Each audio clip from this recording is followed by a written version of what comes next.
Okay, so the problem of the day told us that Chirico thought that the area of a square with a side length of 8 centimeters was more than the area of a circle with a diameter of 8 centimeters.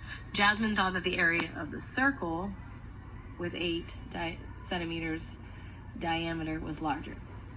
So, when we're looking at the area of these two shapes, if you draw a picture of them and you have a similar diameter length to that side length, you're going to notice immediately that the area is probably larger for the square. But I'm going to show you real quick why that is. So if I take this diameter and I raise it up and draw a line right here, I could actually fit a circle with a diameter of 8 centimeters inside of a square that has a side length of 8 centimeters. So clearly the square is going to have a larger area. But of course that's not good enough. We need to prove it with math. So let's prove it. All right, we know that the area of a square is length times width, or side squared. We'll learn about that later on in the year. But length times width is the area of a rectangle, and a square is technically a rectangle. We know that the length of our square was 8, and the width of the square was also 8, because sides of a square are equal. So 8 times 8 is 64. That means our square has an area of 64 centimeters squared. Now, the area of our circle is going to be a little bit more complicated than that.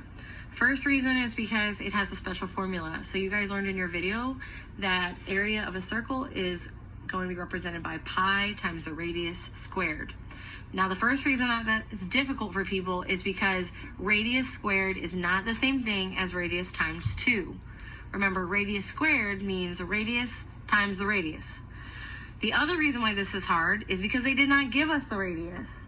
They gave us the diameter. So when you take that diameter of 8, you have to realize you cannot use that in the formula, and you need to go ahead and split it in half, because half of the diameter is the radius.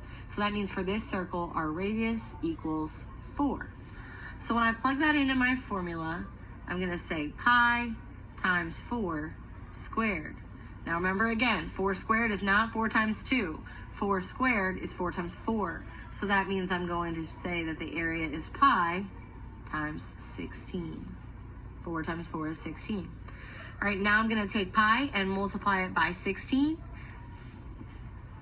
which equals 50.24. So this means that mathematically, it's clear that Chirico is the winner, and the square has a larger area by about 14 square centimeters. Good job, guys.